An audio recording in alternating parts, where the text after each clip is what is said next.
Pour moi, mes frères, je ne suis pas venu à vous avec les discours de la sagesse. Ma parole et ma prédication n'ont pas consisté dans les discours persuasifs de la sagesse. 1 Corinthiens 2, 1, 4.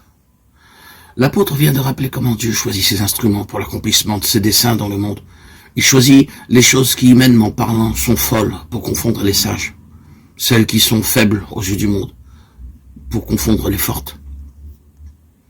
Il a choisi les plus méprisées, même celles qui ne sont point, pour anéantir celles qui sont. Et pour moi, mes frères et sœurs, en Christ bien-aimés, continue l'apôtre, c'est ainsi que je me suis présenté à vous, dépouillé de toute sagesse humaine, sans discours éloquent, faible dans la crainte et un grand tremblement, pour vous annoncer le mystère de Dieu. Mais Dieu a rendu témoignage à ma prédication en l'accompagnant d'une démonstration d'esprit de puissance. Une démonstration d'esprit, une explication d'en haut, un secours divin qui révèle le message. Si la prédication de la croix n'est pas accompagnée de cette illumination intérieure, de cette puissance de conviction de l'esprit, elle reste incompréhensible pour la raison seule qui se détourne et se donne à un autre évangile. Quoi qu'il n'y ait pas d'autre bonne nouvelle, pas d'autre évangile.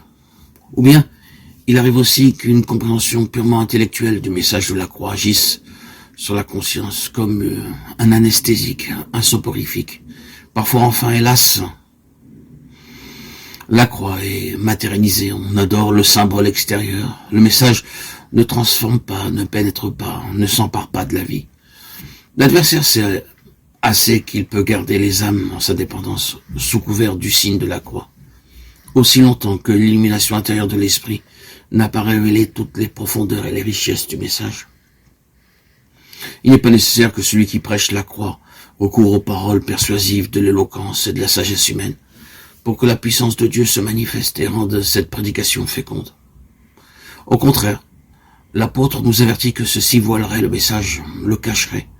Christ m'a envoyé pour annoncer l'évangile, non avec les discours de la sagesse, de peur que sa croix ne soit rendue inutile. 1 Corinthiens 1, 17. Cela expliquerait-il pourquoi chez tant d'individus la connaissance de la croix de Christ reste inutile, sans fruit, sans provoquer la transformation de la vie. Le prédicateur peut rendre inutile la croix de Christ. Quelle redoutable responsabilité. Le Fils de Dieu a livré son âme à la mort pour le salut éternel des hommes. Et ses messagers, ses serviteurs peuvent rendre son sacrifice inutile. Quelle pensée redoutable. Mais comment cela se peut-il faire? Comment la sagesse humaine peut-elle rendre stérile la prédication de la croix? Ne serait-ce pas que l'homme préoccupé de rhétorique, de forme oratoire, n'a pas été lui-même saisi par la croix de Christ, par la folie de la croix, où le moi est crucifié, de ce qu'il n'est pas comme Paul, l'esclave de Christ, de sorte qu'il se préoccupe surtout de la forme de son discours et attire l'attention sur le messager plutôt que sur le message, sur la forme plutôt que sur le fond, sur le serviteur plutôt que sur le maître. N'avons-nous pas le droit de penser que la prédication de la croix doit être le message qui touche le plus directement, le plus profondément le cœur du Père?